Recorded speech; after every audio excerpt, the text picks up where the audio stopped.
within a biased framework, not really considering like what the situation looks like for Palestinians across the board. and like how we got here.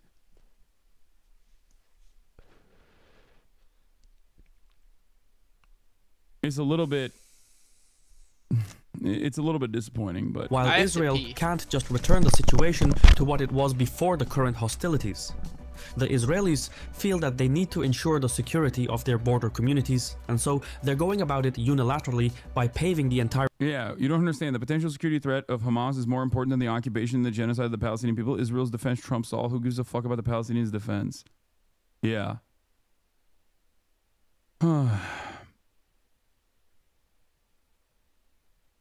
If Palestine has a right to defend itself, then so does Israel. It is not propaganda. It is the truth. Yeah, if Israel actually cared about Israeli defense, though, and Israeli security, they wouldn't be maintaining a fucking apartheid. The fuck? Yeah, there would already be a singular, solitary, secular state, okay, where Palestinians and Israelis, in the way that they currently exist, could have equal rights, equal civil liberties. But that is a non-starter for many people who defend Israel, I assume yourself included. And you will say, how can we be around these barbaric rapist monsters? We can't. That's the issue. And it always goes back to the same first principles. You do not see Palestinians as normal human beings, just like you, with ambitions, with goals, with dreams, but instead a hive mind of barbaric anti-Semites who want to do mass rapes and shit. True. Also, yes, Israel doesn't have a right to defend itself under international law because they are a belligerent occupier of the Palestinian people. So thank you, Jay Mershon, for mentioning that. That is also true. Israel quite literally does not have a right to occupy the West Bank illegally, and it certainly does not have a right to, once again, bomb belligerently the entirety of the Gaza Strip in the interest of defending itself. It does not have that international right. As a matter of fact, Hamas, post-October 7, Hamas does have an international right to engage in self-defense as a spontaneous militia. So that's the other side of the equation as well. If we are just simply looking at real international rights, like what it actually says in the books, the reality of the matter is Hamas and any number of different Palestinians have the right to defend themselves against a ethnic cleansing campaign conducted by a belligerent occupier. Israel, on the other hand, does not have that right. Israel is violating the international rights of the Palestinian people. So that's what's really interesting about this equation, and really interesting about the asymmetry of violence that you're experiencing, that you're watching unfold in front of your eyes, that you're trying to desperately defend. The irony here is that Israel is in direct contravention of international law. And that's precisely the reason why there is an ICJ court case launched by the South African government against the Israeli government for conducting a genocide, and also the ICC court case simultaneously against those who are the top genocidaires. Saying Israel has a right to defend itself against the Palestinians is as ridiculous as saying Russia has a right to defend itself against Ukraine, and that's why they had to invade Ukraine. It's even worse than that, because at least Russia, with the exception of Crimea under international standards, would not even be considered a belligerent occupier. Okay. Also, the thing is, I think it's important to understand the secret happenings of both of these areas. Again, the border, people leak through and stuff like that. So you don't know that this could just be some type of turf war, a gang war and stuff like that, because that stuff actually happens. Okay, there's groups of people, they're called families, and they get into trouble. Shakespeare wrote a whole play about that, and it's super famous, called Romeo and Juliet. Except he focused on the kids, when the kids don't really matter, and the whole story is what's unfolding around them. What's not happening? What do you not know about the two of them coming together and hurting each other? It's sarcasm. Yeah, I don't know, but so you don't know what's happening between these people, because guess what? I would put all of my money, which is which is $35 in my wallet, and I would say somebody's bitch got fucked. Somebody's bitch got fucked. That's what happened. At some point in both of these conflicts, somebody's bitch got fucked, and that's why this issue has happened. Somebody's bitch has been fucked. For example, and vice versa. Iran can invoke this against Israel. Okay? Which is not the case. Israel has not claimed that that has been threatened by another state. It's been threatened by an armed group, qualify it the way you want, but it's an armed group within the occupied territory. And frankly, even saying the war between Gaza and Israel is wrong, because Gaza is not a standalone entity, it's part of the occupied territory. But so, in particular, Israel cannot claim the right of self-defense against a threat that emanates from the territory it occupies, from a territory that is kept under belligerent occupation. This is an Albanian lady. She's obviously Albanian. We were on TikTok and we saw absolutely nothing happen just there. But okay, how many views does this have? There's a no, I don't want to see her on Piers Morgan. Okay. There's a lot of children that have watched that, and that's ridiculous. Has made You're like, hey, that lady this brilliant voice of truth in a sea of madness. How about we put her in the Shark Tank? She has made history in the minds of millions and strap her with a bunch of like bloody meats onto her body, and then let's watch that process. It's like, no, I would rather see her in very different settings than fucking the clown show of Piers Morgan with some wallpaper behind it. And she is... It's crazy. ...a spokesperson for this cause. Entirety of the corridor. Cry more Hasan. Cease Twitch. Cease Hasan. Cry more Hasan. What? Cry more Hasan. Cease Twitch. Cease Hasan. Cry more Hasan. Does it seem like I'm crying? Are you okay? Cease Hasan. Are you experiencing a Cease Twitch. Cease Hasan. Cry more Hasan. Psychological breakdown? Cease What's happening? Cry more Hasan. Are you all right? Cease Twitch. Cease Hasan. Cry more Hasan. Dude's having an episode in the chat. I hope you're all right, man. I have episodes all the time in chat because I don't like two triggers. I don't like the mention of people being sued, and I don't like the mention of people being robbed. So if those two things happen, I'm dropping N-words.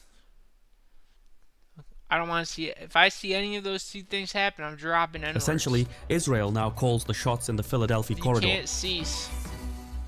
You can't cease Twitch. Israel's endgame for Gaza is to dismantle Hamas's presence and ensure that no buildup can ever happen again. Controlling the Philadelphia corridor is essential to that plan, but there is more to it. Further north sits the Netzarim corridor. It was established as a result of the current hostilities.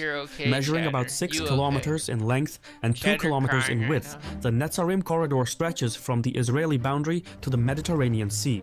It also bisects Gaza City from the rest of the Strip. The name itself, Netzarim, is a hint towards the future. Netzarim was one of the illegal Israeli settlements that existed in the Gaza Strip before the Israeli withdrawal in 2005. So the reintroduction of the name hints the Israelis might consider renewing efforts at constructing new settlements in Gaza. Some high-ranking Israeli ministers, such as Ben-Gvir, have suggested as much. The Netzarim corridor hosts at least 5 forward military bases that are used to monitor and control the movement of people between northern and southern Gaza.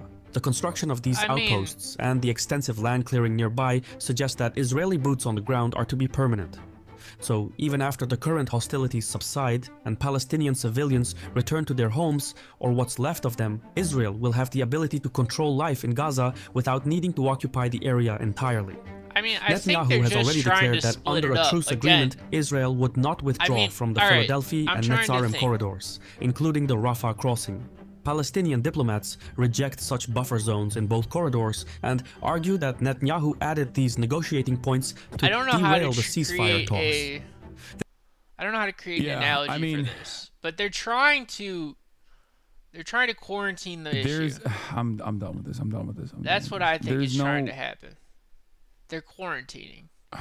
They're trying to quarantine what There's no positive end in sight. What but their let's hear what Mark Warner had to say. think are terrorists because they see rockets and they're biased. From a humanitarian standpoint, to bring this to a ceasefire, but also in Israel's long term, the more you strike and take out Lebanese civilians that were not members of Hezbollah, you create the potential, which is also the problem why we need to get to I really don't like this issue at all. You cannot destroy every terrorist if you're continuing to kill I think the whole innocent civilians. The terrorism thing is blown out of proportion. So I get where a lot of people are coming from. That would go beyond people are radicalized because of to include 2001. People that are still like that from. So I think that is 9/11 and stuff like that. But again, and then there's again, it's like just kind of just critically important, and I hope again stuff pops up and increase whatnot. the pressure on the remnants of the Hamas leadership. They've taken out Sinwar, the main leader, but the remnants of Hamas leadership to go ahead and move towards a hostage exchange and a ceasefire as well is critically they're important trying at this to get moment. the they're trying to the ceasefire to get up and running and they're actually fighting stay, a Hydra. Effective. Senator Mark Warner. Not everybody has defeated the Hydra. Thank you, Alex. In the siege of Orgrimmar on heroic difficulty. Tariffs on Mexico, so Canada, I understand where people are coming from that they don't know how to fight a Hydra, but I have good expertise in fighting a Hydra. So oh my God! Okay, I'm downplaying the issue, but again, it is a Hydra, so they're trying to take the heads down. That. It's basically a Hydra versus a bunch of cockroaches. I don't know how contenty it is, but Pod Save America interviewed the people responsible for the Kamala Harris, and it's apparently maddening. Yeah. Welcome to Pod Save America. I'm Dan Pfeiffer. By the way, speaking of which, I will be fucking hosting Pod Save America tomorrow. So it's actually good to see this conversation take place. Yeah, I forgot to mention that. Yeah, a lot is going on, okay? A lot is going on in the Hasan Abi universe, and I just often forget. Mark Warner wanted to ban Steam for being too anti-Semitic. That's funny. I'm getting really kind of upset in person. about people Save America tomorrow. Labeling a loud minority. I listened to it this morning, and they get progressively angrier. As the mascot of a certain I am here in Washington, D.C., where I'm about to sit down. the main show chat. With the leadership of the Harris Walls campaign for their first interview about what happened in the election. Last week, Michael Tyler, who's Reddit the has a liberal infestation that manipulates the really front page. ending. Steam has a bunch of Jen O'Malley Dillon consultant on all of it. Thank you for doing this. They're not exactly incels. They're men who have quit trying just to get a level laid. set, and I'll start with you. How did you feel going into Election Day? And at what PC point gaming did you have the sense that things were beginning to been break Trump's way? Was there a county result? PC something about the turnout? Was there a moment when you sort of understood that how it was going to end? Was for rejects. Well, the truth is that we really thought That's this was where they a want to very go close hang out. race. We talked about the entire time we saw it as a margin of error race, almost the entire time the vice president was in the race. And we knew we had to have strong turnout on Election Day. We saw early vote really ending strong for us, and saw the types of voters we wanted to see turn out. But we expected this to be close. We also expected that Florida was going to come in a bit redder. 3 weeks, Virginia, we knew was tracking to being, that we were going to be ahead, but that we would be ahead by less than we were in 2020. So we were expecting to see that when we saw that. We also did anticipate that the night would go relatively long because some of these states would take longer to come in. But I think it was, really after polls closed. There was nothing that we saw throughout the day. There was nothing that we saw that told us there was overwhelming turnout or anything out of complete expectations on listen to her Trump's and think side. That but it really took us into the hours she's of for blue-collar working Comments, Americans. An entire team talking over 90 minutes and not one good answer to a single question. This is actually worse than I thought. Actually, we did really, really good. It was super hard. The long and short of it is none of these people should ever run a national campaign again. The Obama era is over. Let me save you 90 minutes. They learn nothing. It's like listening to corporate marketing department. They don't actually get customer/votes. I've been predicting presidents since Bill Clinton. Pod Save America is in a unique intersection because they are directly tapped into Democratic establishment. They were a part of the Democratic establishment under the Obama era. and they have immediate access to the people that run these campaigns, but they are an independent media operation, which means they get comments, which means that their audience is not directly MSNBC watchers. Okay? She's the HR lady that will fire you for blowing on a breathalyzer because you had mouthwash in the morning. She's that type of lady. Which video? Oh, the older video that I did with they're running the Gestapo from before the election. Wants to throw us all I do want to see that jail. actually. Is it here? Or did they post it somewhere else? This might be the official one. She was like, I want to throw kids that are skipping school what is this? Do you know into jail. They should be in jail. Do you remember the Garbage Day Internet Culture newsletter? Just remembered he said you should be the token leftist on Pod Save, lol. Mega popular Twitch streamer. Hasan Park is probably close to the Rogan figure we have on our list. He's masculine, he's funny, he's tapped into the video culture, and he's aggressively left-wing, but he might be too political to capture the mainstream like Rogan has. More importantly, Piker's a streamer. Rogan is a podcast. You can download it on any app and listen to it on the way. Live streaming will never be as accessible. Maybe the Pod Save guy should hire him and let him yell at them for the next 4 years, lol. That's funny. Oh, here. Winning those voters. Dude, if you go back and watch this video, easily turn this into a podcast. Different. Bro was spitting straight facts and no one in the Democratic Party was listening. Hasan is right. I'm a Democrat at 41. The campaign is making me sad. They keep moving right. Dude fucking nailed what happened this week. Yeah, they're pouring honey on the goat because I was right.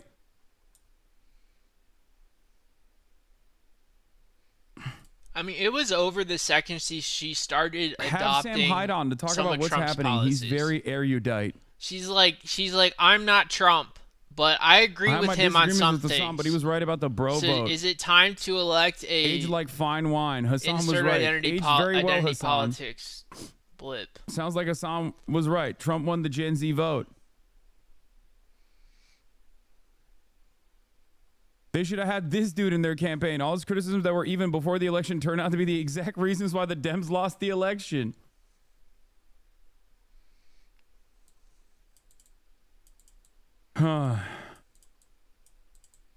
Nobody wants to listen to someone that's talking down to them and they don't have any skills.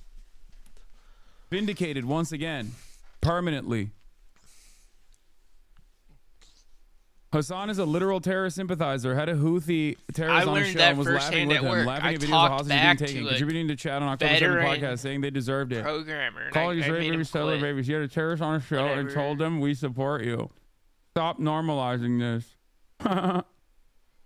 Bro is spitting straight facts and no one in the Democratic Party was listening. We need a Rogan, but entirely different except for aesthetic. Yeah. This is why, while it is it is incredibly self-serving for me to tell every liberal person that I'm the Joe Rogan of the left because they're desperately looking for one and then they should give me billions of dollars so that I can be the Joe Rogan of the left. I still have to be honest and say that you can't podcast your way out of this issue. You don't sell products. When are you going to start shilling products? When are you having the QVC Would you appreciate session? the chance of doing something with Ezra Klein again? Yeah, I reached back out to Ezra. So Ezra's team and I had long conversations. Ezra Miller, which was right before Kamala Harris became the nominee. We had a long conversation with Ezra about the manosphere. Ironically enough, you know what my take is. You know what I've said. I've said this on the Pod Save America interview as well. This was even months prior to that. But then Kamala Harris got swapped for the candidate. So they dumped that episode that we were going to do together. But I was supposed to be on... no, I didn't ghost them. I was supposed to be on the New York Times pod with Ezra Klein. And I was very excited for it, too. Ethan Klein? It's just that... Do it, love, give billion subs. It didn't end up happening because obviously a lot more world-shaking events occurred. I mean, does the left even support Hasan? You know, realistically, this lady probably has never tried to include Hasan. On election night, there was a lady covering it, and then she pulled Hasan into her little chat, And it was like, she was like, oh, that's sweet, honey. You're a Twitch streamer and you have 100,000 followers. Awesome. That's not going to win me the fucking election. I need 85 million and stuff like that. So, I mean, like, they reject what's good for them because they're basically what I think is the issue with corporate America and America in general. It's where nobody wants to bring someone on and have them pass them up. They don't want to bring someone on and have them steal the spotlight. And that's where a lot of this stuff is. And that's the difference between corporate media and the independent, decentralized, just political discourse of the new age internet. It's just, that's the difference. So it's like, in corporate America, they have the cast on and they get paid, and then you bring someone on and they're like, okay, here's this and blah blah blah, and they bring people on and they try to make a fair and balanced type of discussion. And if not, maybe they bias to one side, so they're trying to get everybody with a voice to talk about this type of stuff and to share their side. So that's Fox. And then, I mean, I don't really know the left. The left doesn't have a real, the left is basically, their media is the decentralized internet media. I honestly think the left is Reddit at this point. That's where they get their media. So the left-wing media outlet is Reddit. The right-wing media outlet is Fox. And then Fox, you have to remember, there's Facebook comments, and then there's also the Fox News comment section, where a lot of shit goes down there. Dude has nothing.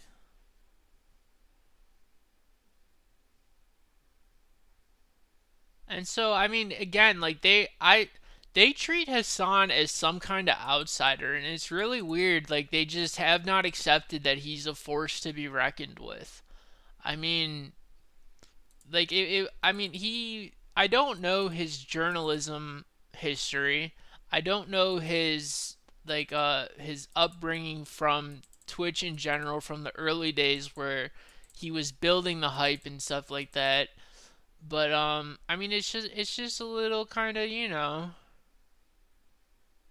it's whatever.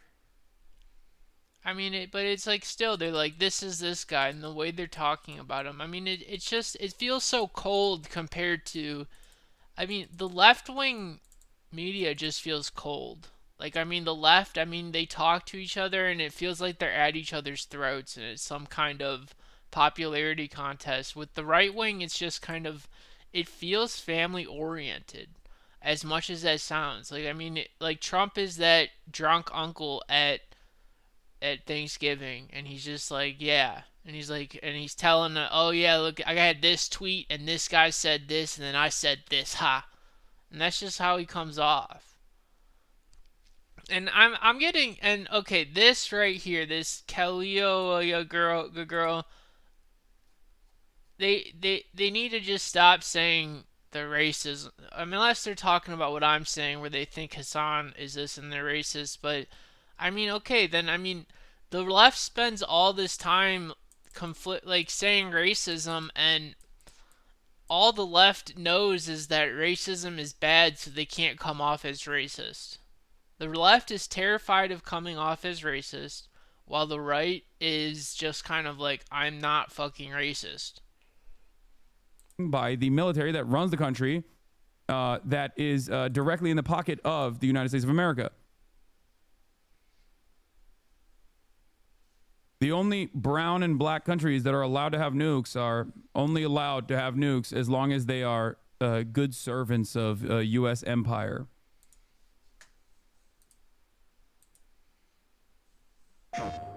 DPRK is a hegemonic power? Fuck yeah, baby. That's what I'm taught. Yes. Yes. That's what I'm talking about. Jucha, it's real. It's here. It's happening. They got motion. They're sending troops to Ukraine.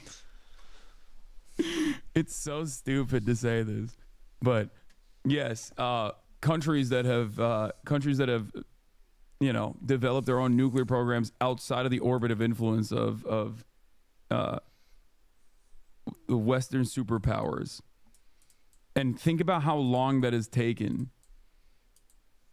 Think about how long that has taken to even get to that point. We still don't know if they fucking have nukes. Why doesn't Saudi Arabia have nukes? Don't worry. Don't worry. It's coming. I don't know if you guys heard. Just, watch this space, okay? That's all I'm going to say. I can't say what I've said about my criticisms of offering Saudi Arabia a nuclear program, because when I say those things, then Fox News clips it and acts like I'm in favor of Saudi Arabia getting nukes or whatever, but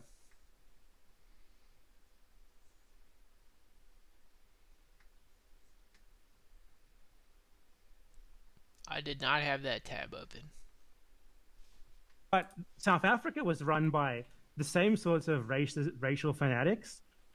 International pressure brought down apartheid. Now a black government is in power. Why can't we do the same thing here? Did South Africa have... I actually know this, you can tell me. I thought South Africa ended its nuclear program in 1989. South Africa ended... No, yeah, they ended the nuclear program before allowing black people the right to vote, for obvious reasons. Yeah. But the fact is, they didn't go down launching nukes as you were sort of implying they would there. So there's an example. There's examples of international pressure, right? South Africa went from like massive support across like the EU, the US held out until the end, but across like most of the most powerful countries in the world over the course of like 20, 30 years to essentially being bullied into giving up power. So we probably have why can't that happen in Israel? We have to disarm Israel probably before getting... I know you're saying black and brown, but which of the countries that you just listed are run by black people? What do you mean? South Africa is the country that is now run by black people that was, that disarmed its, that ended its nuclear program. Disarmed themselves. Oh my God! We didn't disarm South Africa. Well, they ended their weapon agreed program. to end apartheid. Okay. They ended the weapon program during the end of the white supremacy. Just to withdraw. This says North Korea does have nukes. I don't know about that. Everyone always says North Korea and Iran have nukes, but maybe. I still have the Hasan doctrine and guide the nation building meme picture. If you don't have nukes, get them. Refuse to give up the nukes if asked. Yeah.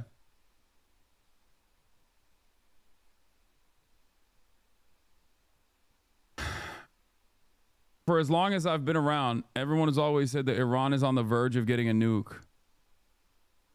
Iran is on the verge of getting a nuke, and North Korea seemingly has tested their nukes, but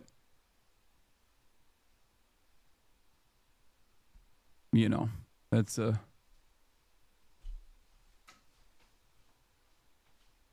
give every global South nation a Metal Gear. Yeah.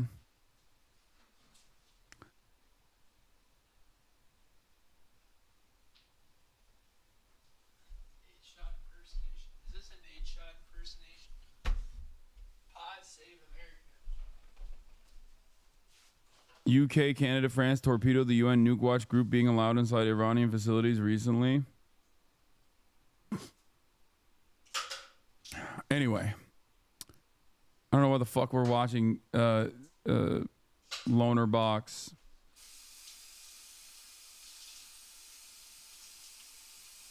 Closing for us to know for sure that things were not. We should be watching the Democratic Party. Tightening. They were tight, but they weren't tightening in the direction we needed them to be. And is that just because Trump's turnout was so high? Well, honestly, I think it's a little bit mixed. I mean, we saw certainly Trump turnout high in early vote. We really believe that to be mode shifting, and that's what I think it was. I think we also saw turnout was as expected in rural areas. Like, we didn't see anything that said, like maybe we saw in 16 or even in 20 that he had more turnout than we had anticipated. And our analytics really was quite close, much closer than it had been in 20 and in 16. But I do think we saw some lighter turnout in some of the areas we had hoped, but difference of a point here or there, which obviously in a close race makes a huge difference. And then I think we saw a little bit of a drop in support in a few areas for us. So that ultimately, I think, is why we weren't able to close the gap. It wasn't so much that what we were seeing in the battlegrounds was out of expectation or that he had some hidden turnout we hadn't picked up on. David, when you say it was a margin of error race, you need a high turnout, what did your polls tell you where the race was heading into Election Day? Well, Dan, you and I talked prior to the election, and just to rewind, I think when Kamala Harris became the nominee, she was behind. We kind of, climbed back. Yeah, this is the craziest part of this is that the new information, where the fuck is it, that shows that the Kamala Harris internal numbers also never showed that she was beating Trump. It is a bit of a shocker, for the record. This is actually a shocker. Harris campaign aide saying that internal polling never had her ahead of Trump is a shocker. Why is it a shocker? Because they didn't even change their campaign strategy. And they acted like they were fucking throwing up LeBron numbers, dude.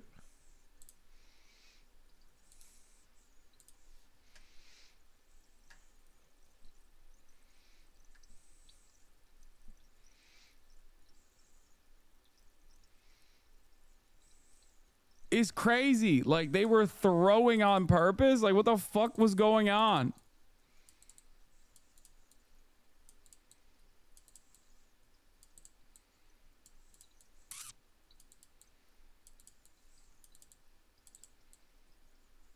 Yeah, I saw the list. Funny list, but good mention for UG. I saw. It's a great list. It's not a funny list. I like the list, the complex list. I'm number 5.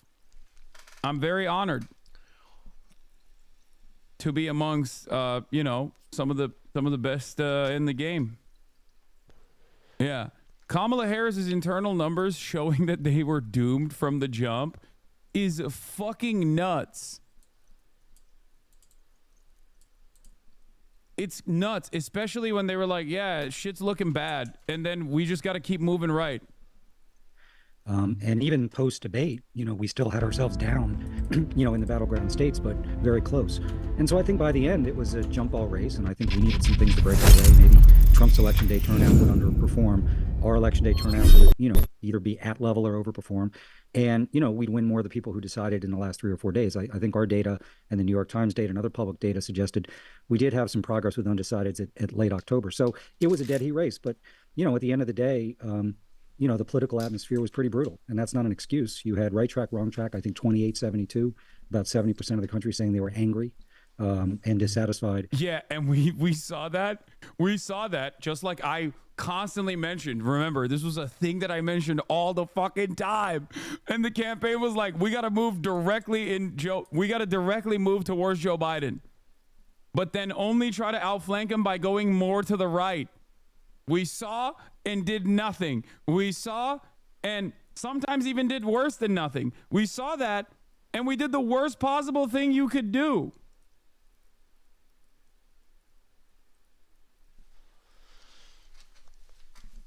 You had Trump's approval rating on his first term, frustratingly high, 48-51, depending on the state. Obviously, the incumbent president's approval rating around 38-41, depending on the state. And, I think the economy and inflation still driving a lot of votes. So I think given that we had a challenging political environment, the fact that we got the race to dead heat was positive, but boy, it was slow moving. And I think we were focused on 7 states. That's our windshield into the world, the battleground states.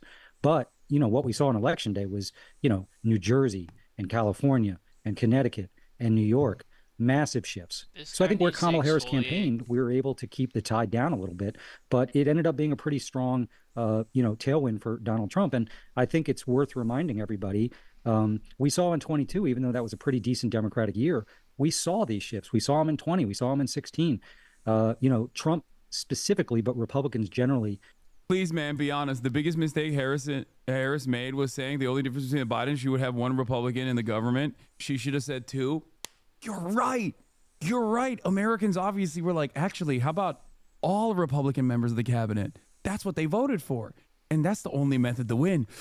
That's the only way that we can win. We have to become Republicans. We just have to be Republican. We are the real Republican Party. Please vote for us. Why is nobody voting for us?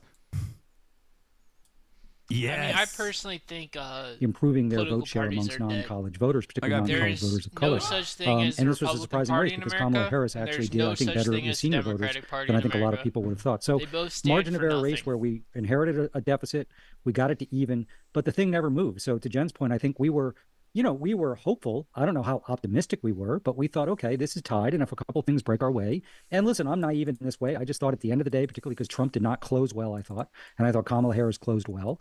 Trump was reminding people some of the things they don't like about him, that might give us what we needed. But at the end of the day, I think the political atmosphere, the desire for change, all those fundamentals that you've spent a lot of time talking about really presented huge challenges for us. So, we got there, but we didn't get the breaks we needed on Election Day.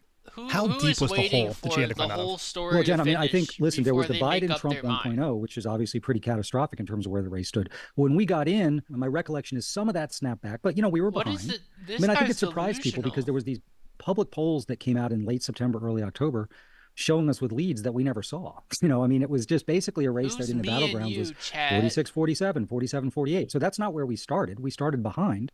She was able to climb out. I think even after the debate, we might have been 0.51. It wasn't a race that moved a lot. And so I think when you think about our own internal analytics, if you have Wisconsin at 47-47 or Pennsylvania 48-47 Trump, let's say, which I think is where we had it at the end, you've got to have undecided to break your way more than your opponents, and you've got to get a little benefit from turnout, which we weren't able to do. Obviously, the defining event of this race was the candidate switch, and every decision you guys had to make, everything you had to do was defined also by the compressed calendar in which you were operating in. And Quentin, you were there, and that's what happened. At two or three times. Were you able? There was a 1 month period between the debate when the president actually dropped out. Obviously, it seemed like dropping out could be a possibility. Were you able to do any thinking or planning in that 1 month period about what a race with the vice president would look like, or did you have to sort of start cold on that first day, the moment you got the call or the statement went out? I mean, we started cold. There was no planning involved in any other candidates. I mean, we were honestly in crisis management mode of keeping President Biden in the race, convincing, Democratic allies that Biden he could still do this. And one of the things was trying to keep the president out on the road as much. We were still doing everything we could from a campaign, and he made the decision that he did not want to continue on. And he pulled some of the senior leadership together and said that he was going to be with the vice president. It also wasn't anything that our team took for granted to just say, okay, she's the nominee. I'm just here to beat Trump. We knew that there was still a situation where we had to shore up delegates, and that's where we started from. And then after that point, that is when we began to say, okay, how can we define her? And then they also, said, Trump's favorabilities numbers were creeping up, as Paul said, and we had to do something about that as well. And so it was a lot of walking and chewing gum at the same time, but there really was no sort of contingency planning to turn the race over to her right after that debate or at any point until President Biden definitively said he wasn't going to continue on. If I ran this campaign and never showed my face again, why are they admitting this? Because they're going to get rehired. Why would you rehire these people to run a political campaign? What do you mean? They've literally, these people, maybe not so much, but people who were attached to the campaign as consultants have been non-stop going on CNN and all of these other outlets to talk about how it was trans people that cost them the victory over and over again. They only get to be shameless. I don't see Democrats winning in 2028 because people let them. I literally do not see them winning in 2028 unless Trump dies. I do not, unless Trump passes away, I don't think the Democrats Democratic have Party a chance. consistently entertains and also elevates losers. Okay, I think running because AOC in 2028 their goals overall would is be to the maintain biggest the status mistake quo. in American politics. That's it. Of the in the history of this country. God forbid fucking forbid that they disrupt the status quo. Did you just say it's literally people who are running the campaign saying that? These are the people who are responsible for the campaign, yes. But other consultants they half-ass it. That have also been that have played a formative role in the campaign have been endlessly going on CNN and defending their positions by saying we did everything right and the voters were either... The people online prop the Democrats up as people that are going to shake up the system, And then time and time again, they make those people that are their hardcore supporters look completely delusional. Like they are living in La La Land. Over and over and over again. And then you have people who are ashamed to be leftists and don't really even admit it because they don't want to associate with the Democrats. They're like, yeah, I'm voting left because I'm not a straight white male in America. So I know, so that's their only thing. I am not straight, white, and male, so I feel like I would be voting against myself if I vote for the Republicans. But then the Democrats go and say, yeah, we actually hate you, so I don't know why you're voting for me. We're just like them. So and it really is like the party of losers. Like none of these people are coming off like they have charisma or they understand what it takes to be well liked. Like this lady does not strike me as someone that understands how to present yourself as someone that is going to be president of the United States of America. She has none of those people on that panel right now strike me as someone that comes off as someone that understands what American people want in their president. They think that it's some identity politics type thing, and they think their campaign slogan is anybody can be president unless your name is Donald Trump. They keep saying over and over and over again, anybody can be president, anybody can be president, anybody can be president, but then they say, oh wait, but not unless you're Donald Trump. Donald Trump can't be president. He's not qualified. He has $1 billion. He runs a global hotel chain. He's been doing that. He's been talking politics for 30 years, but he does not have any qualifications. He's senile. He has dementia, and he's a retard. They call him a retard over and over and over again. But then they go out and they say, but anybody can be president. Anybody can do anything. Unless your name is Donald Trump and you're trying to run for president. For being a transitional candidate and propping up a VP pick that could have potentially won. Even Kamala Harris, if you wanted to do that with her. Like, he didn't do that at all. And not dropping out until the very last moment, until he was forced to do so. Like, these are all massively consequential decisions that absolutely played a formative role in Kamala Harris's defeat. But the former Biden staffers are not going to fucking say that either. Are these Biden staffers or Kamala staffers? Especially because they worked on that campaign too. We were able to flip it, to fit this very new character of a different generation, different experience, different background. And looking at the data at the time, which Jen and Pluff and Quentin have all talked about, she had a huge deficit in favorability because either people didn't know about her or what they did know about her was based off of negative media. So our first priority was to define her in that convention, fill in her bio. As part of that, we already knew how to do the negative on Trump, and we knew that there was a lot of Trumpnesia out there. People didn't remember That's all they know how to do Trump is the negative administration that badly because they had been through hell. They had been through COVID. Both under his watch and under President Biden's. I'm putting aside a lot of the details of who's at fault and what Biden did to dig us out and all of that. And then they had to deal with inflation. So they had been through hell. So looking back, you remember a previous time much more fondly because you've now think that you've gone through the worst. So we had to remind people what life was like. That was our second imperative. And then the third imperative as part of the convention and leading into the remaining days of the campaign is Trump what's that choice? What are the two very different visions between Trump and Kamala Harris? So the convention, it demonstrated a lot of enthusiasm for Kamala Harris, a lot of freshness, future-oriented, bringing a variety of coalitions together. We had independents, Republicans, Democrats, business leaders, sports figures. What about the progressives? Never cleared her cookies before in her life. Independents, Republicans, Democrats, business leaders. Everybody coming together around. Oh, no mention of the progressives. Okay, that's, maybe that's a problem. that like this does not factor into your equation at all. Perhaps that could be one of the major reasons why y'all fucked up. She's a third wave feminist. She rides the feminist wave. He rides the civil rights wave. And the other lady probably rides like just she's probably an undercover Republican, the one with the glasses. That's my take on it. A new way forward and finally turning the page. So, you know, through the rest of that campaign, our next thing was the debate just a few weeks later. And I think it's really embarrassing to say we were trying to build a big tent with Republicans when Kamala Harris lost a greater share of Republican votes than Joe Biden did, with an objectively Joe Biden had an objectively more progressive campaign.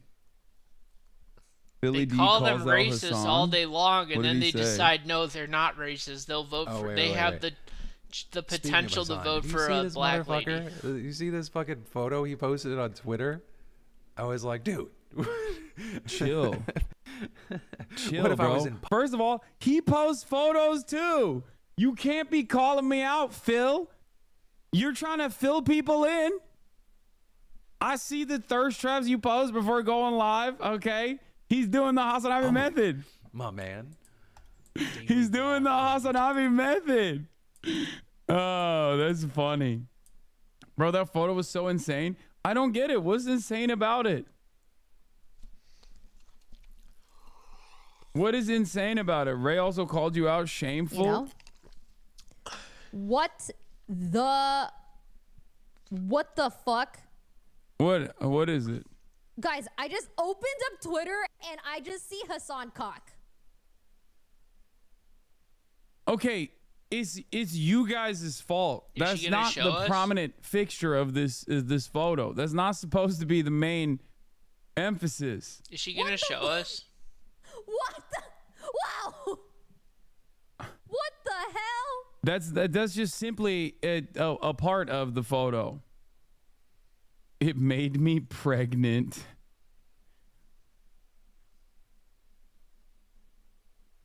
It's not like it's not supposed to be the most important part of the photo at all. It's supposed to not even be a part of the photo. It's just an afterthought. There's no other way to show my fucking legs. What do you want me to do? The photo is 30,000 likes in an hour. That is 2 hours. That's insane.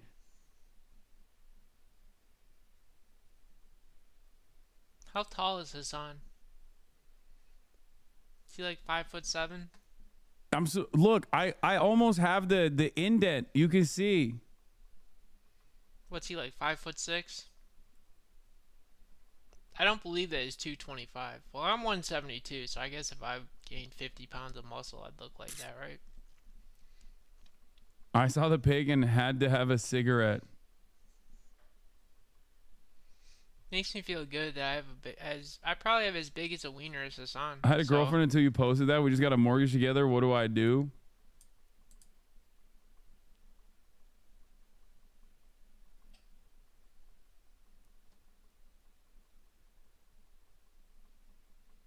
He's right, y'all. You're leaning back so your schmeat can be more prominent? No, I'm flexing. Bro, I'm at the gym. Fucking chill.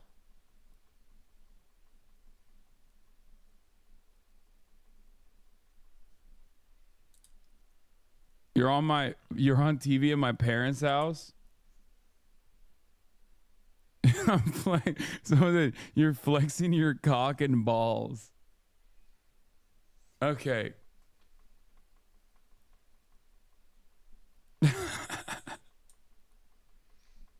Pretty easy to lose weight. This is why so many fucking incels hate me, dude. The shit that you guys are saying in here. But that gyno though, yeah, I got a little bit of dude, I don't know, man. I feel like my titties are tittied up. I have tits. You're my litmus test for if I've gone full lesbian as of today. Def not. Wow, just blatant sexual harassment. Chat, we outmeted Donovan Mitchell. What?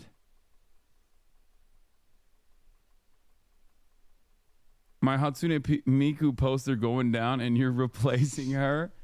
That's okay, everybody calm down.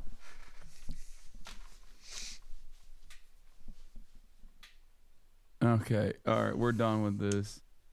You have to see this reaction? No, I don't want to hit translate post on this. The guy was a hollow. I'm clicking away. We're done. Sure. We're done. We're done. We're done. Yeah, We're done. I think everyone's Asian. making a bigger deal out of this than they should have been. Donovan Mitchell did a Skims photo shoot and people started meat watching. People are yeah. I know people are horny. That's why I don't put my face on the internet anymore. I posted what? I mean, I don't want people to see my face. We're done with this. And We're then done with imagine this. me with their penis in my mouth. You know, I just don't get down with that. So What I is don't this? post my face on the internet. Context? Oh, is the Donovan Mitchell meat context? Donovan Mitchell. I mean, okay, that's not. I didn't outmeat him, dude. Are you crazy? He's got meat for fucking days. Yeah, definitely 10-inch. That's wild. Subway sandwich, bro. He should be on a Subway commercial. You like the Schmeat talk and you okay with it? In the middle of it with mustard. You should watch this TikTok. He has your take on Politicians Kamala. want to win over young people. I suggest they actually talk to one, because they really think they can still get up there and pull that, I love small businesses. If you have a small business, I'll fight for you. Motherfucker, we all eat cup noodles. You really think any of us have a small business? We have managers that we hate. That's what we have. If anyone my age tried to be like, yeah, I actually just started my own business. I'm now the CEO of my own company, and I'm my own boss. That motherfucker's in an MLM. Ignore everything he says. He saves up. Yeah, that's why they're all broke. The whole people don't get that the way you make your money is literally by an MLM. Meat Shadow. You get Okay, the guys. experience by Do you want me to running go the back to the MLM. Democratic Party's failures in this last election cycle, or do you want to keep talking about Schmeat talk? The reason why Chad needs to chill the so fuck out. many You got brought up on an millennials- OTV podcast earlier. Sorry, I'm I was talking about too that today much. on stream. How like when I'm scrolling They on have my nice TikTok hair. For You page, I get a lot of girls that are like thirsting over Hassan. What like, kind it's of just fucking shampoo do crazy they because he's use? just like in our circle. Yeah. And I get to see him. I wanna and like I sniff talk her to him and hair, he's Hassan. always like, Can you- hey, can you you get know, her on I'm your like, stream? and this is the guy that you you guys are tripping over this man. Dude, the worst part about knowing Hasan is when I liked Fear Ann TikTok because I went on their podcast and all of a How many sudden bong I got rips did she Hassan take? armpit fan cams on my Wow. TikTok and I was like, holy shit. I was like, No. You know, you hold down the Dude, button. You're Hassan like, probably I do not smashes like like this, or, crazy. not interested in this post. I was like doing it to all of those and they wouldn't go. Okay, that's hater behavior. You should be liking those. Like that's crazy. Okay, jealous of my your friends are meat. my worst haters. Honestly, that's crazy to me because it's like He don't know you. It's he like, doesn't know me. why I would have you- 0 viewers. Wow. why would you Gabe hate has on that? subscribed. Why would you? Why? It's just like you should like it and support it. Like I don't understand. Go away. So you've got Jenna Ortega, Sydney Sweeney, Hassan Armpits. Yeah. Like that's your. It's the whole- dude. And then the other one was, I did a stuff with Vinny at the Ludwig games, and all of a sudden, Vinny Hacker shirtless TikToks were coming out. I was like, Okay, hold up. Let's see. Did she say she doesn't like the Vinny Hacker shirtless ones? bro, like I have met these people in person. Yes. It's so weird that this is like on my time. I need to get it off. So like, I'm like super fast scrolling, and every time I see like, Oh, so she didn't hit the do not like on Vinny Hacker ones. To be fair, I get it. Is that how you guys get pussy? I understand. Is this how you're pilgrimage? You're colonizing the white women, Hassan, by having hackers put your thirst traps on their phone as they're at the party, and then they get drunk, and then you're technically date raping them? Heavy are delts that push the plates. That is diabolical. I kind of want to do that. Not gonna lie, I tried to follow your political content on TikTok and it instantly became a Hassan thirst trap for you page. Yeah, I try Are they to. lesbians? I try to repost a lot of like the Hassan Eclipse Industrial Complex on TikTok that actually posts cool. my takes Lesbians are from cool. this stream. and there's like fantastic accounts on there. The problem is they absolutely get like they get no motion in comparison to the thirst trap TikToks. Like the thirst talk TikToks get like hundreds of thousands of likes, but the political take stuff unfortunately get a fraction of that. Are you still just looking at it?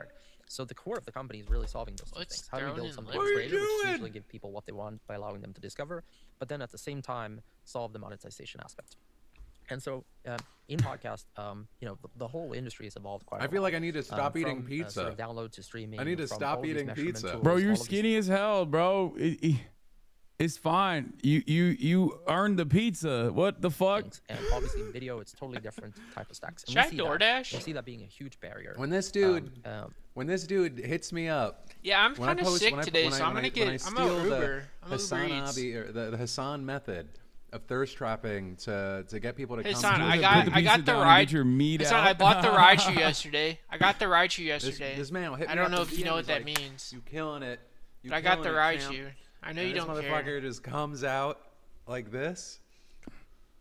Thanksgiving deal, 50% off grocery orders. Hasan needs to be banned off of Twitch. Not for anything he said. No, Philip DeFranco is now on the ban Hasan train. Oh, we're cooked. We've lost another. We've lost another pillar. McDonald's, buy one get New one hater free. unlocked. Pizza Hut, Popeyes, buy one get one free. Oh no. Boneless wings, no. Oh no. I got a burger yesterday. We've lost the libs. Papa John's pizza. He banned Hasan train, but he's valid. I'm banned from Hasan's chat. I actually don't like Twitch as a platform. Yeah, I'm just talking on my ass. They say Icarus burned brightly before he went out, King. Master's Pizza? Master's Cheesy Bread? Buy one, get a free item. All right, let's continue. It was boom, boom, boom, all the way through probably early October after the Walls debate that we had to move through these things so quickly. Once we got through all of that, then the race started to gel. And, you know, to the extent people were open to remembering what life was like under Trump, we were trying to fill that in. To the extent people had questions about Kamala Harris, we were still trying to fill that in. So in 107 days, you know, what typically takes us a year and a half, 2 years in a presidential campaign, we were defining someone who was wholly undefined from the start, trying to remind people about the opponent and what life was like underneath him, and also take into account what the political environment was and the realities that we had to deal with. Which, you know, she was the incumbent, but she really wasn't the incumbent. They hid her away, and then they're like, her. It was like was still slightly getting better, but we couldn't really take credit for it. So I like that the people tasked with defining a candidate that was not previously defined are talking about how they failed to do that, but in a way where they're not taking responsibility whatsoever and simply just going, yeah, we couldn't market this product. And it's like, dude, your job is to market the product. You're talking about your incompetence in marketing the product while saying, well, this is unmarketable. She's still saying the economy was rebounding. This is a thing that I kept repeating.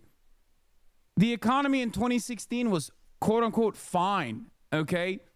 And it seemingly was not fine for a lot of people, so much so that they wanted to take a sledgehammer to these institutions.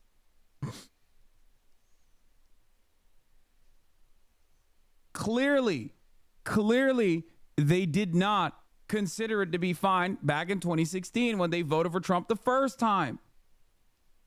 It's like especially not fine now.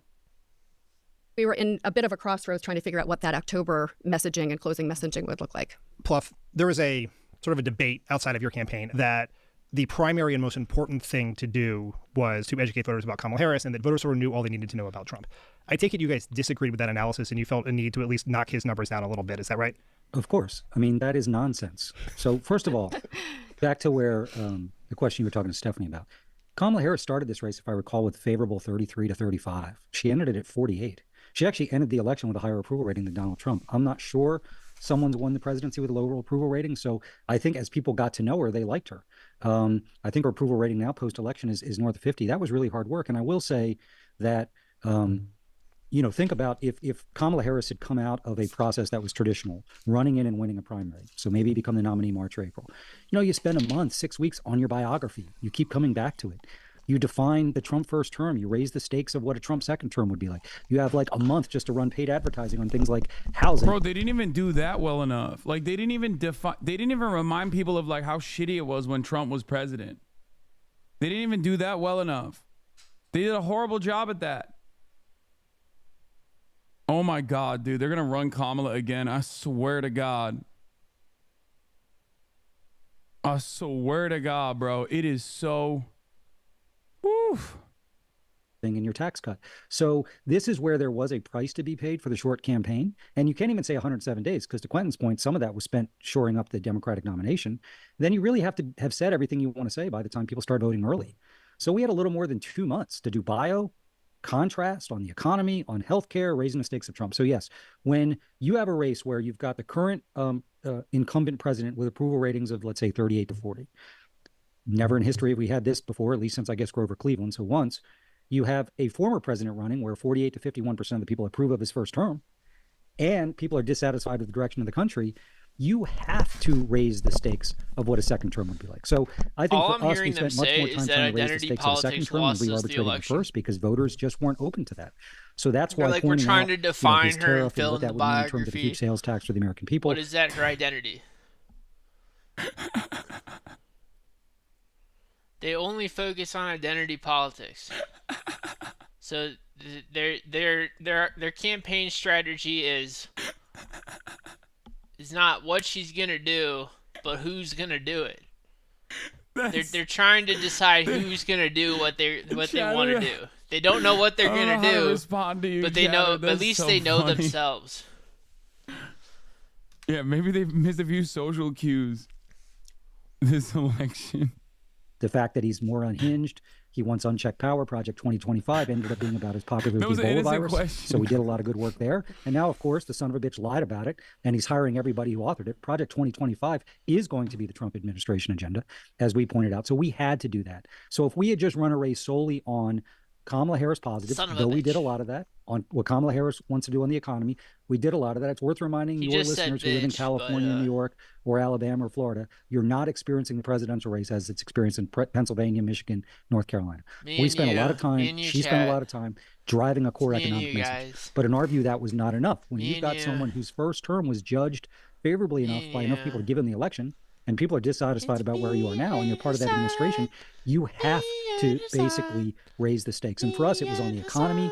It was on the fact that all the people who stood in his way last time were warning us about him. It was about Project 2025. It was about abortion. And, I think we did a good job of that based on our data, but we had to stay on that. So I think that is an incredibly faulty reading, that what we should have done is just lift up Kamala Harris. We clearly did. Her favorability rating increased by, I believe, 15 points. If you look at who do you trust more to look out for people like your family, who do you think is going to fight for the middle class? Huge progress for Kamala Harris. Even on crime and immigration, we were able to make double-digit progress. So we were very focused on lifting her up. But to win a race like this, given the political atmospherics, which were quite challenging, we had to raise the risk of a Trump second term. Jen, you guys are obviously operating in a very, very tough political environment. Incumbent president, very low approval ratings, as Paul mentioned, wrong track, right track, approval of the economy, all very challenging. Also, in at least the public polling, huge desire for change, right? Frustration with the status quo. Not just that's here in the United States, but we've seen that across the world since COVID. Challenging place to be if you were the vice president to the unpopular incumbent president. Felt like much of the convention, as Stephanie mentioned, was trying to make her a change candidate, talk about turning the page. So can you talk a little about how you tried to do that and whether you think she could or should have done more to distance herself from President Biden? Something that I think, as evidenced by the answer on The View, she was at least personally uncomfortable with. Well, yeah, I mean, look, first of all, I think people, when they vote for president, want to vote about the future. And they saw in the vice president someone they didn't know a lot about a background. So, who she was, what she stood for, what she did as vice president. So in every step of what we were trying to do, we had to tell a pretty robust story in one ad or one policy rollout or one event that you don't often have to do because of the time we were in. But I do think... Yeah, and what they arrived at was, I'm a small business. My mother is a small business. I love small businesses because my mother was one. Also, I prosecuted transnational gangs. My pizza's on the way now. I ordered pizza, everybody. Hasan said I ordered it. I don't have any money and I don't have a job, but you guys didn't see what was on my computer. Joy. I have joy when I think about transnational gangs. Didn't see that tab. My favorite thing to think about is transnational gangs and the joy I have prosecuting them.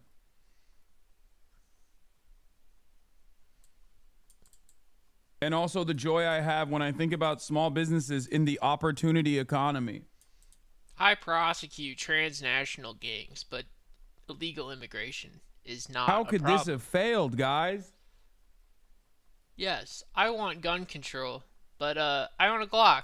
I don't understand. This was the greatest campaign message of all time. I'm exactly what the Republicans have been warning you guys about. Yeah. But I love the border wall. Look, the Republicans have a plan. The border wall is great, actually. I've decided the border wall is great after calling everyone that defended the border wall a racist for 8 fucking years. They are incapable of learning. I also want to drill. Because drill, baby, drill. A lot of poor people had babies and they don't give a shit about their kids. That the Democrats made, read those same as just voters simple keep voting for abortion hypocrisy. and make it their biggest. That's it. They make it their Every biggest concession that they made read as simple hypocrisy identity that the Democrats were trying to just say, oops, they would never we got they caught should have lying. gotten an abortion, but they didn't. We actually like these things because they're not these actually things were responsible good. We were just lying when we to said have they're an bad. abortion.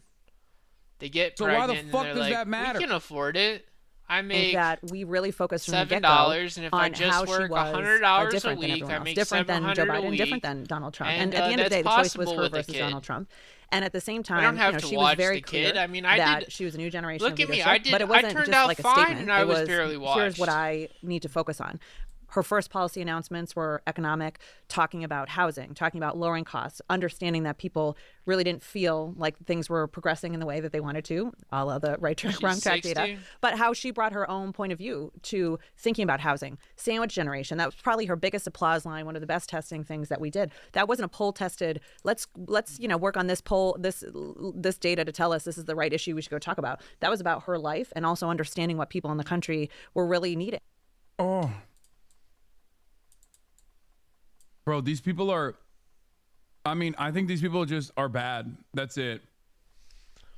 And it's not like they explained the Republicans identity are politics. good. It's been the exact same thing that or have better people. They're just moderates less have been bad, complaining about. And only because and like Republicans Trump reads that is are more reaching authentic across the than aisle Kamala and Harris saying does. this is why I won't and these vote people will never Democrat understand why. They only care about who you are. Saying Kamala Harris is like not what you want trying to make do. it seem like Kamala Harris was like a unique orator. Oh, she came up with a sandwich generation all on her own because that's her real experience. Like that's what's the dog sandwich shit, dude. generation? She had to make up for her lack of charisma with good policies, and they're not going to talk about the policies anyway. So why are you acting like a thing that people genuinely did not see as though it was the reality? Like people saw her as a political people saw her as this like charismatic political figure that was talking about her genuine experiences in a way that translated to broader acceptance.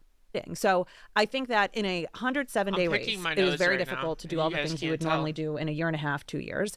But I think wherever we had an opportunity, the vice president did put her own stamp on this and did it in a deeper way than I think probably we got the kind of full breadth of coverage on it. Of course, when you have an administration that a lot of progress has been made and you're part of that progress, it's complicated when you're asked questions.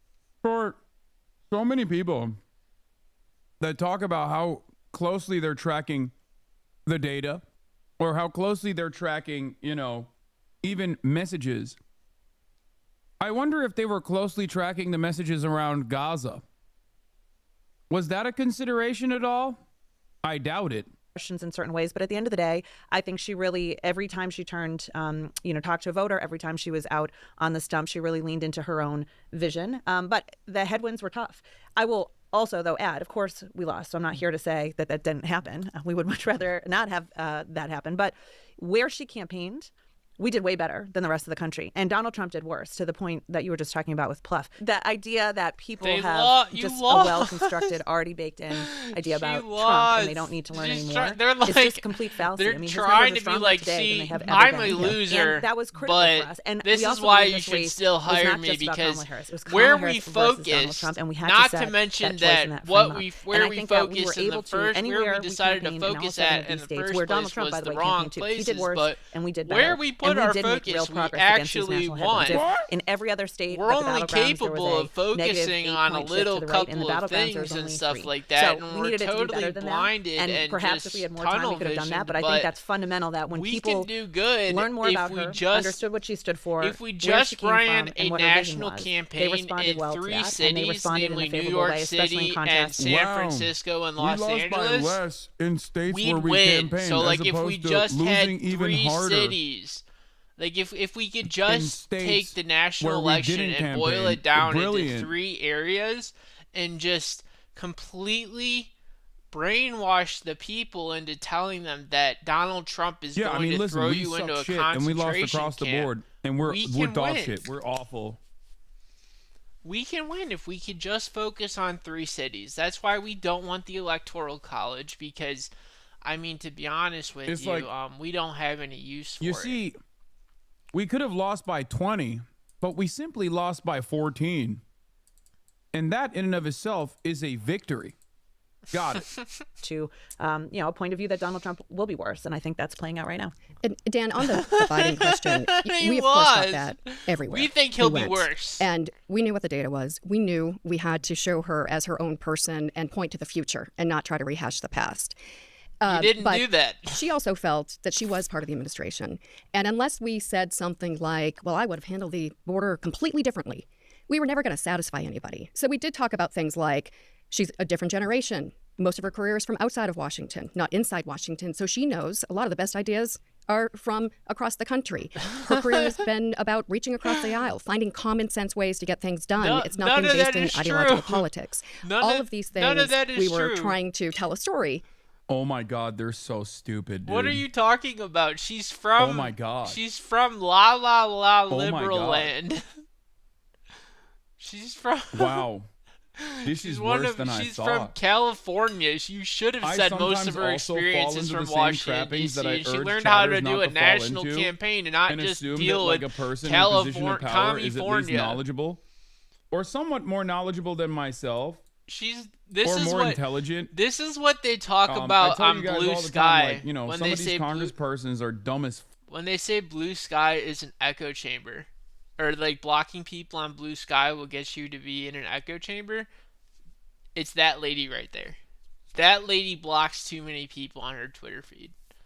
She reads something that tells her that she's wrong, and she's like, "You're wrong. Bye. Bad vibes." They're like, bad vibes don't belong here. I bet someone told her, like, "Hey, we lost. What are we gonna do differently?" And she's like, "Look, one, we didn't lose. Okay, we didn't. Don't use the word lose. That's a negative, so you're fired." And then it's just like, okay.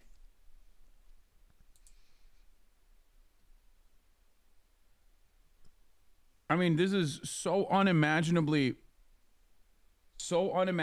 arrogant and so silly and so wrong. It's not a popularity contest. Wow. She believes Americans it's a popularity love common sense contest. Solutions, sir. You don't understand. That's why she said it. 15 million like, people didn't show up because you ran identity politics. They love bipartisanship. That's what we need to do. 15 million people do not like identity politics. That's why the candidate that has never actually even remotely broached bipartisanship defeated our bipartisanship candidate, because Americans love bipartisanship. And give the impression that she was different without pointing to a specific issue. Can I ask this, why not a specific issue? Is it something she was unwilling to do? You worried even feel disingenuous, or? Because she felt like she was part of the administration. So why should she look back and cherry pick some things that she would have done differently when she was part of it? And she had tremendous loyalty to President Biden. And if we had said, just imagine this. I mean, you've been on plenty of campaigns. Imagine if we said, well, we would have taken this approach on the border. Imagine the round of stories coming out after that of people saying, well, yeah, good. Yeah, just act like it didn't happen. Good. Just act like that would have separated you in the eyes of the electorate from the unpopular guy that you were replacing. That's called good media, not bad media. Ooh, drama. Why is Kamala Harris separating herself from Joe Biden? There could be That's mean a story tweets. that benefits the campaign. No, but there'd be mean tweets, Hasan. And we might get ratioed. Brondo is what plants crave.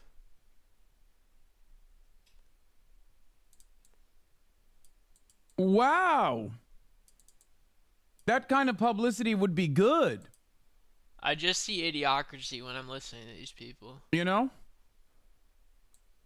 It's like she never said that in a meeting, or what meeting when she said this, or I remember when she did that. They're and so it good, was just, they're actually bad it wasn't going to people. give us what we needed, because it wouldn't be a clean break. It would be, days upon days in a limited time window that we had.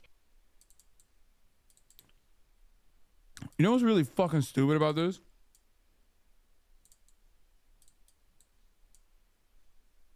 They did not in any type of way feel uncomfortable with Kamala Harris distancing herself from her very public declarations from 4 fucking years ago.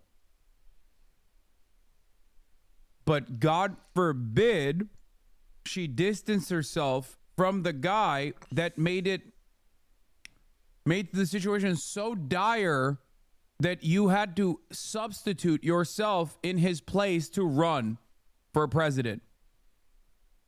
They have no issue distancing from progressive policies that she had, quote unquote, fake championed, her own fucking platform that made her look like a buffoon, a hypocritical phony to those who even pay close enough attention. But the only ways in which she was able to distance herself successfully from Biden was when she was hugging and kissing and fucking and sucking Liz Cheney and Dick Cheney. Ridiculous. Of dealing of who, what, when, where. So the best we could do, and the most that she felt comfortable with, was saying, like, look, vice presidents never break with their presidents. The only time in recent memories when Pence broke with Trump after Trump stormed the Capitol.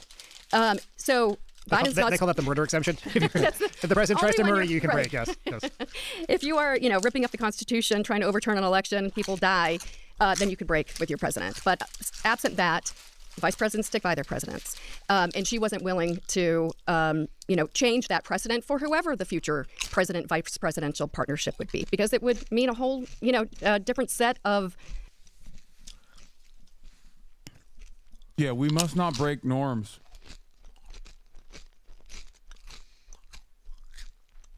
Excuse me. I love the rules and the norms. I am the norms abider. I am the rules and norms respecter. We must not break them. But Trump is not anti-establishment. Okay, then why the fuck is Kamala Harris running for president? Why? Why is Kamala Harris president then? Running for president. She didn't become president. That was a violation of the norms. The fuck? Problems, as if we don't have enough problems in our democracy right now. So unless we were willing to say, they don't even have a straight white man Biden said green and she said blue on any particular issue, we were never really going to satisfy that. So our focus was, let's look to the future. Let's describe her and her approach to things. Let's use policies, future-looking policies, to demonstrate that difference. But in the end, we've all seen the data. It's too many people thought that you'd be a continuation, which on the economy was, the incumbent killer. Quentin, in the post-election analysis, there's been a ton of focus on the very ubiquitous trans ad that the Trump campaign spent tens of millions of dollars on. There have been sort of two strains of all this. One, I agree, we don't have a democracy. Her position and the Democratic Party position on trans-related issues were one of the reasons. There's nothing funnier than talking about the economy being the incumbent killer. When,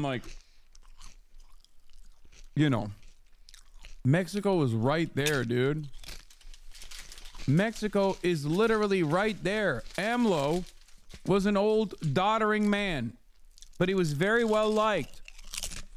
Part of the reason why he was very well liked, aside from his like daily fucking live stream broadcast that completely defeated any kind of stranglehold that corporate-backed mainstream media in Mexico could have, was the welfare expansion policies that he implemented.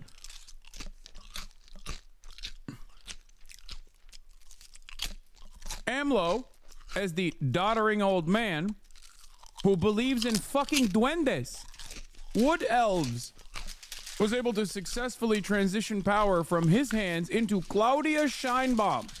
I gave not the just a woman, not just any woman, but he presented her as his successor, but a Jewish woman in a country that's like 98% Catholic.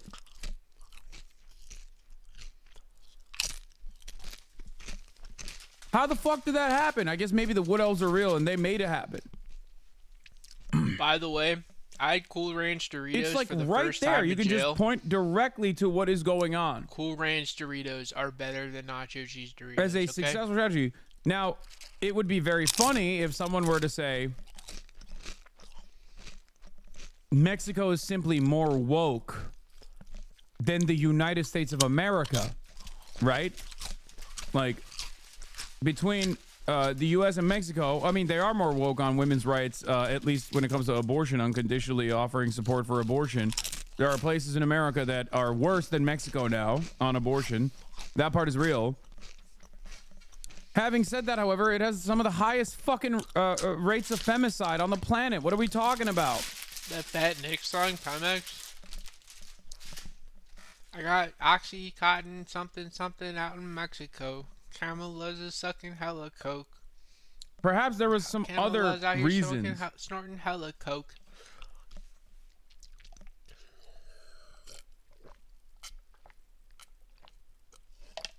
Hey, bro, chill. That's why we lost, but also real questions about why the campaign decided not to respond to the ad. Specifically, my understanding from reporting, at least, is that you guys tested a bunch of responses and they didn't work. Just tell me your thinking there and what role you think that ad and those issues actually played in the race. Yeah, I mean, I think, it's important to put everything into context. We've very well established the time frame. And it's honestly a lot shorter than 107 days, but we had 3 core objectives to the paid media. It was to define the vice president. It was to defend her on incoming attacks, and a lot of these attacks have been baked in for the past 3.5 years. While she was the vice president, they were attacking her. She was at negative 20-something on immigration. We got that down to negative 10. Trump had a positive 22-point advantage on the economy. We got that down to 7. And we had to respond to those things. And when you sort of looked at the core issues, aside from the attacks, like trans issues are just at the bottom for voters. The economy, inflation, crime, immigration are the top issues. They were also some of the issues that she was getting attacked on. And to the element of sort of defining her and doing it in a way that sort of fit within what you're trying to do, there's a direct approach that you can take to anything, and then there is an approach that you can take that accomplishes 2 of the 3 objectives. A lot of the stuff that we did, such as talking about her prosecutorial background, and then saying that she went after transnational gangs, cartels, it was to push back pseudolly on the immigration attacks that were coming at her, as well as credentialing her background on things that were absent and standalone of the. Yeah, that shit really did numbers, man. You guys banged on that. Everybody loved when she kept saying she prosecuted transnational gangs. Yes, but legal immigration is not an issue.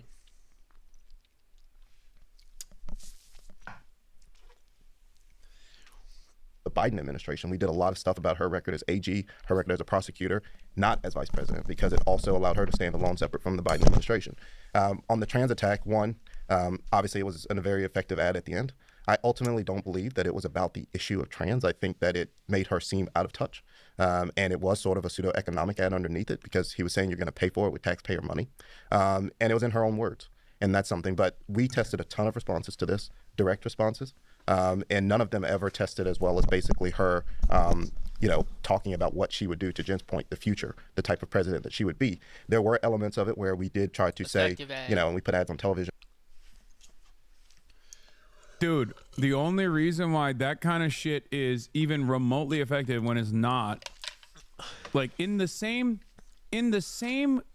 breath, this dude literally openly admitted that trans issues are the bottom of people's priorities. That means they are also the bottom of transphobes' priorities as well. They don't give a fuck. They don't understand anything about building walls. Okay? They don't understand that.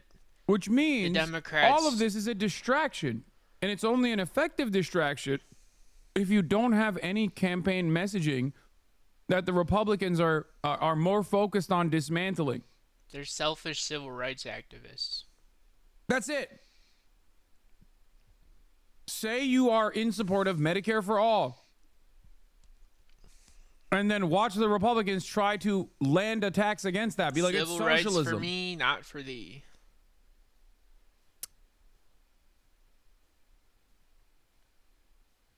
We focus tested it. There were no answers. It's like, yeah, because you're not fucking offering adequate answers. To the they care about they them, not you. They're not like us. They're not like us. Ad, which people still think is a fucking banger ad. It's so stupid. It only worked on the Democratic Party staffers and I guess the consulting class and those who are over at CNN and shit. That was not a good ad at all. Nobody gives a fuck about trans people. The most effective counter to that is to go, really? You think trans people are the reason why your egg prices are so high, you fucking idiot? That's all you gotta say. I didn't realize all landlords in America were trans, okay? I didn't realize that, like, your boss, every boss in America is trans. Every corporate executive is trans or an undocumented migrant.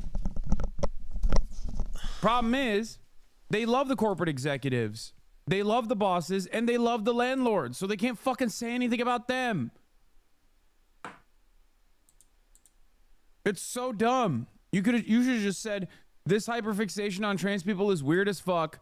They're your neighbors. Nobody cares about this. They are not the reason why your rent is going up. They are not the reason why the price of a carton of milk is so goddamn high.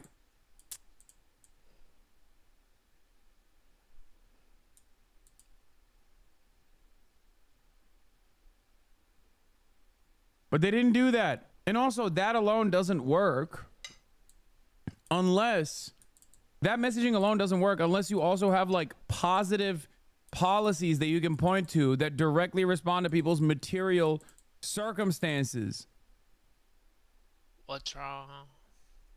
Trans illegal aliens. That deflection is successful as long as you also have other policies. That deflection wouldn't even matter. You wouldn't even need to do that deflection if the Republicans were too busy running against the positions that you are pointing to, that you are going to do, like they did with the price gouging shit, which was a demonstrable failure for the Republicans. You called and yet they stopped hammering that point. Kamala Harris could have gone up there and been like, dude, look, listen. Tens of millions of Americans turned around and were like, oh, we're going to deport 20 million people. As long as it lowers the price of eggs, I'm in. Okay? Some people didn't believe it. Some people believed it. Some people were hateful about it, and they definitely wanted it, and they voted for it. But most people were just like, it's the price of eggs. It's the price of bread. It's the price of milk. It's the price of my treats. Wages and wage growth did not outpace inflation. That's it. That's simply it. That's the point. That's the only point that matters. And Republicans were like, yeah, we're gonna lower the price of all of the goods by deporting 20 million migrants. And they were like, okay, I'm on board. Kamala Harris, on the other side, could have literally turned around and been like, oh, you want the price of eggs lowered? I'm jailing the Walton family. Which message would resonate better with voters?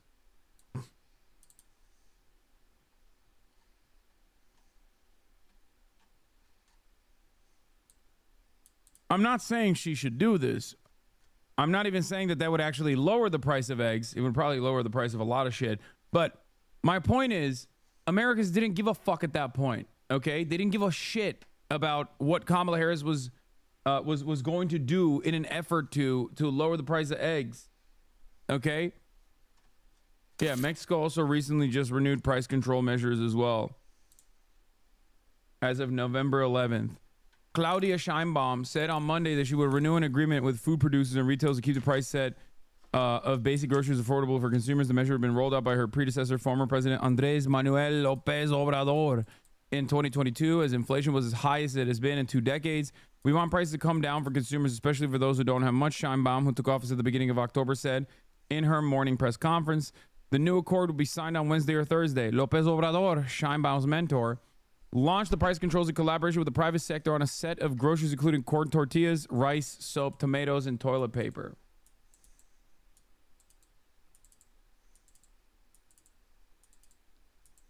Lo and behold, especially the working poor in Mexico fucking treat him like a goddamn deity, dude. They love him. I know that there's a lot of resistance libs and shit like that in Mexico, but you know, the numbers on the boards. Look at his fucking approval rating. Look at her approval rating. Look at the numbers that she won by. People do not forget. There are fucking people who voted for Trump because they thought that they would get stimmy checks, okay?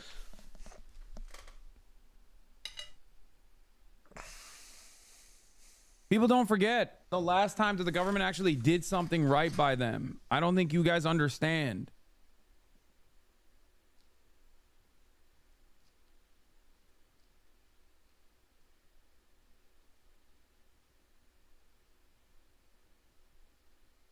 Yeah, her approval rating is 74% right now. AMLO peak was 84%. Another example of this is fucking China. People always get mad, but like Harvard studied the Chinese attitudes towards the government, and we're shocked by the results. Like, these guys are not in the pocket of China. They're not invested in making a pro-China a pro-China fucking message at all. Chinese government approval ratings are consistently 90 plus. And it makes sense when you think about it. If you in your lifetime saw a relatively like an agrarian society go from that to having like tier 1 cities pop up left and right with like 20 million plus people, you're going to be like, this is the greatest. I love this. Oh my God, we've become a dominant force on the planet. Why the fuck wouldn't you be happy in that situation? Of course you would.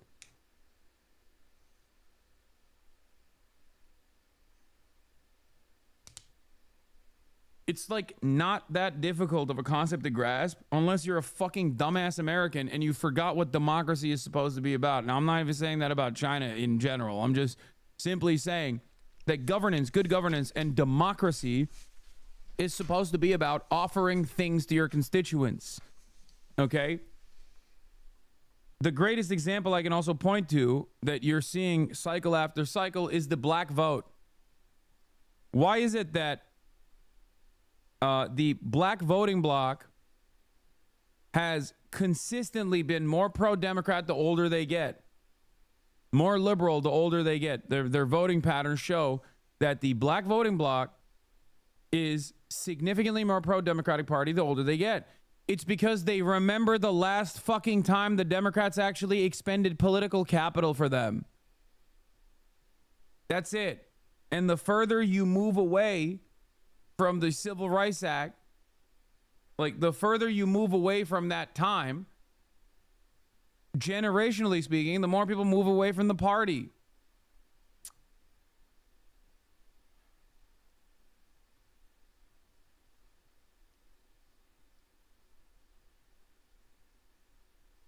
I think it's the same with queer people still being so in the pocket. We still remember 2014. Yeah.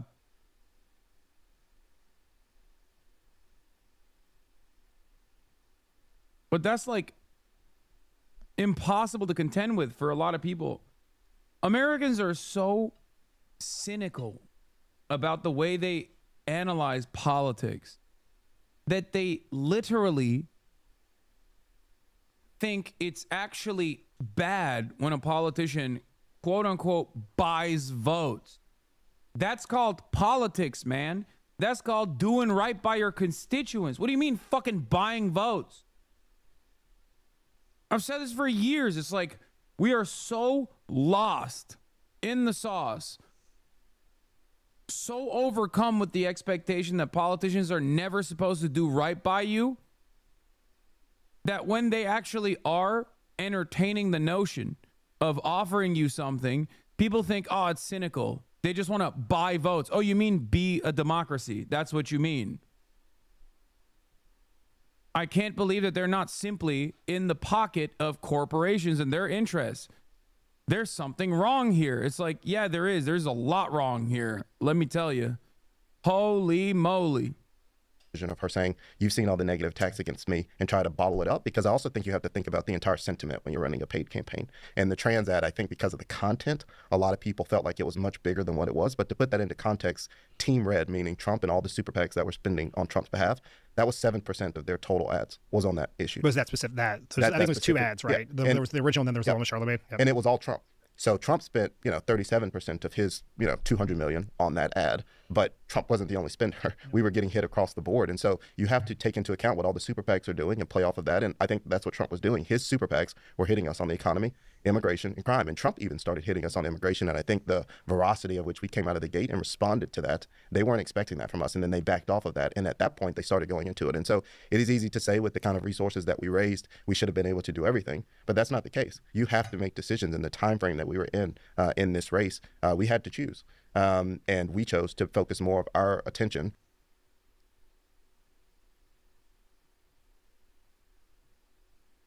Bro, you had $1 billion that you raised in like a week. What part of this analysis is Liz Cheney? Where does she come in?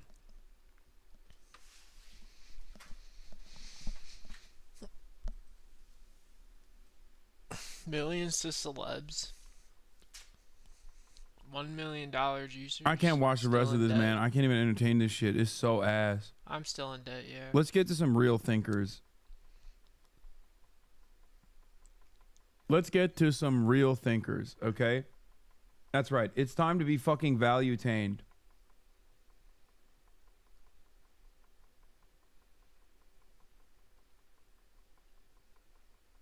Patrick Bet-David! Prime Minister Netanyahu faces potential arrest in UK following an international criminal court ICC warrant for alleged war crimes in Gaza, which trans is weird. Democrats like myself are sick of it. The money spent to get the trans vote is actually hurting a majority of their base. Can you explain to me what dollars were spent to get the trans vote? Aren't there like only 1 million trans people? Can you explain to me any like even remotely pro-trans message that took place from the campaign this time around? Is that like 1 million trans? There was not a singular trans person that spoke at the DNC. The one time that Kamala Harris was directly asked about the trans question, she said, "We're going to follow the law." Yeah, 1.6 million. What happened there? Are you fantasizing about a future that didn't happen, or are you fantasizing about a past that didn't exist? So there are 800,000 trans voters in America. How am I supposed to deal with you? And they probably know a combined I think you're total weird. Of 5 million people. Talking about how trans people are weird. You're weird, motherfucker. You're hallucinating. 5 million people and other people. You got trans on the mind. Are ashamed to admit Something that they broke. support trans people in their day-to-day life. which also includes former Defense Minister Yoav Gallant. Downing Street has confirmed the UK will uphold its legal obligations under ICC Act 2001, which mandates compliance with such warrants. While the government refrained from commenting on specific causes, a spokesperson emphasized that Netanyahu would not receive special treatment if he were to visit UK. The ICC actions have sparked political debate, which we'll talk about here in a minute. And at the same time, you got, what's his name, comes out. Justin Trudeau comes out, page 9 it is, and he says the following. Let me see, does it say? These guys are so funny because like there's a lot of discontent in their audience towards Israel. But they still have to like try and frame it in a way where Israel is still the good guys. I don't pronounce So he's just words gonna fucking correctly. point to like Justin Trudeau and libs to be like, oh, this guy is just like Donald Trump, Netanyahu. He's just like Donald Trump, but of Israel. And also, Justin Trudeau, we know he's a bitch, and he wants to arrest Netanyahu. That's why you should like Netanyahu. Not gonna work. It says page 9 here, but I don't have it. Where is page 9, Rob? It says Justin Trudeau, Canada's Trudeau. Do you see that story? I don't have it here. Is it on 10? Right here. Okay. 9. Canada's Trudeau says he would arrest Netanyahu on ICC orders. He stated on Thursday that Canada would enforce the ICC warrant for Prime Minister Netanyahu. emphasizing we stand up for international law and we will abide by all the regulations and ruling of the international courts. This is just who we are as Canadians. Trudeau highlighted broader goals amid the Gaza conflict, such as aid flowing in, the release of hostages, and return to two-state solution, condemning Hamas while urging for a ceasefire to protect civilians. He acknowledged the domestic challenges for Canadian communities impacted by the conflict, stating, we have to remember who we are, be there for each other, pushing for peace and stability as hard as we can. Tom. This whole thing is borderline ridiculous. You've got two countries that are basically at war, one against its will, right? Israel's been dragged into a war, and it is a war. It is fake. It's not just a border skirmish and a battle. It's a war. And they have been dragged into it. And now you're going to say, yeah, those babies shouldn't have been sleeping in their cribs if they didn't want to get fucking murdered by Israel. Israel saw brown children existing and was like, we have to kill them.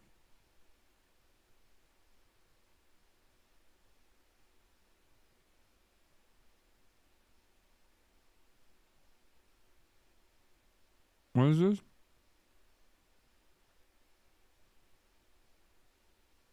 Public school systems are littered with this initiative. I have 2 kids in elementary school that have to deal with this. I'm not hallucinating. Hopefully you understand what is pushing Democrats away from the party. I voted for Kamala. I'm just telling you what's happening. Public school systems are littered with this initiative? What are you talking about, dude? This dumb fuck saw like a Facebook meme. That's how stupid we are, by the way. As a society, the level of stupidity is basically, I saw a Facebook meme